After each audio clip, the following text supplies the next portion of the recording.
Si je recommençais de zéro l'investissement, quelles sont les 5 erreurs que j'ai fait dans le passé que je ne referai plus?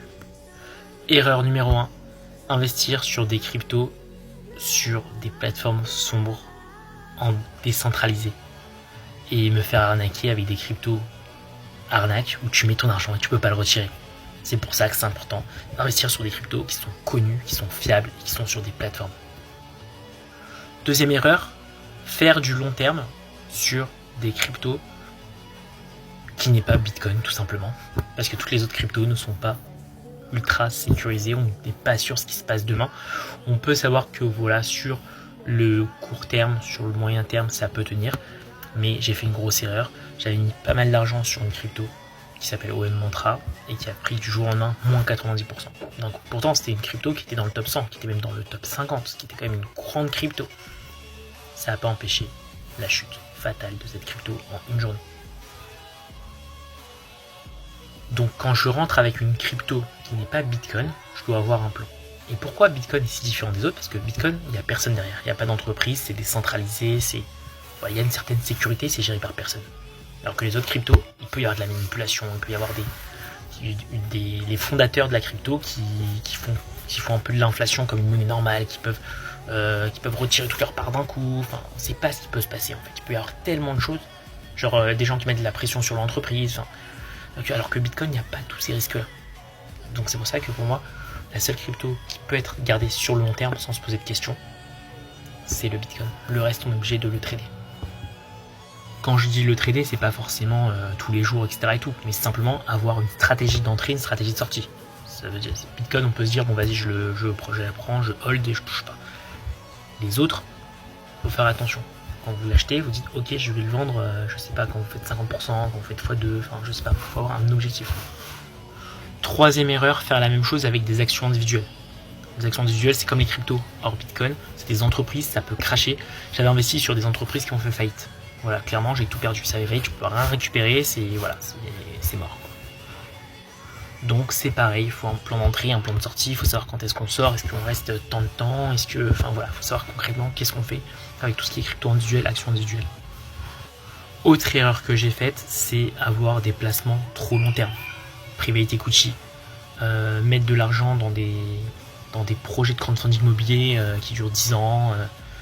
En fait, tout ce qui est lié à des choses où ton argent est bloqué, c'est problématique. Parce que si tu as besoin d'argent, tu peux rien faire. C'est comme si l'argent n'était pas à toi pendant une certaine période. Donc je suis désolé, c'est comme si tu t'appauvrissais entre guillemets de cet argent-là.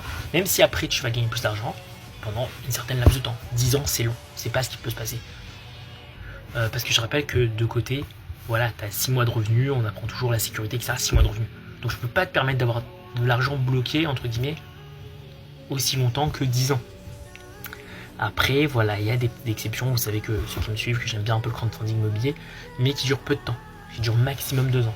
En moyenne, voilà, 1 an, 1 an et demi, 2 ans, ça peut passer, parce que voilà, tu as 6 mois de côté, tu as quand même d'autres sources de revenus, etc. Ça passe. Il y a de quoi faire. Et encore, même en crowdfunding immobilier, je vais mettre une petite partie de mon capital. C'est-à-dire tout ce qui est illiquide, je recommande de ne pas mettre peut-être plus que 20-25% grand maximum. Parce que ça, c'est de l'argent que vous n'allez pas utiliser. Et c'est l'erreur que beaucoup de gens font par exemple avec l'immobilier. Ils achètent un bien immobilier pour avoir des loyers, ils perdent tout leur argent dedans, et voilà, après ils ont que ça. Et ils ont que 500 euros, 600 euros par mois. Alors qu'au départ, c'est un capital énorme. Donc, bon. Ici, le locataire il paye pas, ici, des fois, il n'y a pas de locataire, il y a les travaux et les galères, tout. Enfin, bref, c'est pas du tout, selon moi, voilà, je ferai jamais d'immobilier locatif pour toutes ces raisons-là. Et cinquième et dernière erreur que j'ai faite et que je n'en referai plus, c'est investir sur des placements qui ne sont pas rentables. Concrètement, se mettre sur des placements qui font moins que 11% par an, ce n'est pas rentable. Oui, je vais vous choquer, 11%. Pourquoi 11%? D'où sort ce chiffre? La création de la masse monétaire, c'est en moyenne 6-7% par an. Non, c'est pas l'inflation à 1-2% qu'on veut vous faire croire. Est-ce que vous avez vraiment l'impression que les prix augmentent de 1-2%? Non, ils augmentent de 6-7% en vérité. Parce que les euros sont créés de 6-7% tous les ans. Les euros, les dollars, ce genre de monnaie. Ok? Donc les chiffres de l'inflation qu'on vous donne, c'est des faux chiffres. D'ailleurs, j'ai eu une étude qui disait que l'alimentation, je crois, avait augmenté de 20-25% en 5 ans. Donc ils sont où les même si c'est 2% par an, en 5 ans, ça fait 10 ans, 12-13%. Ça fait pas 25%. Donc vous voyez que les chiffres de l'inflation sont un petit peu faux. Donc 6-7% de création de masse monétaire, plus 30% des gains, donc grosso modo sur les impôts, voilà, plus 1% que je compte pour un peu les frais de plateforme, les frais de transaction, etc.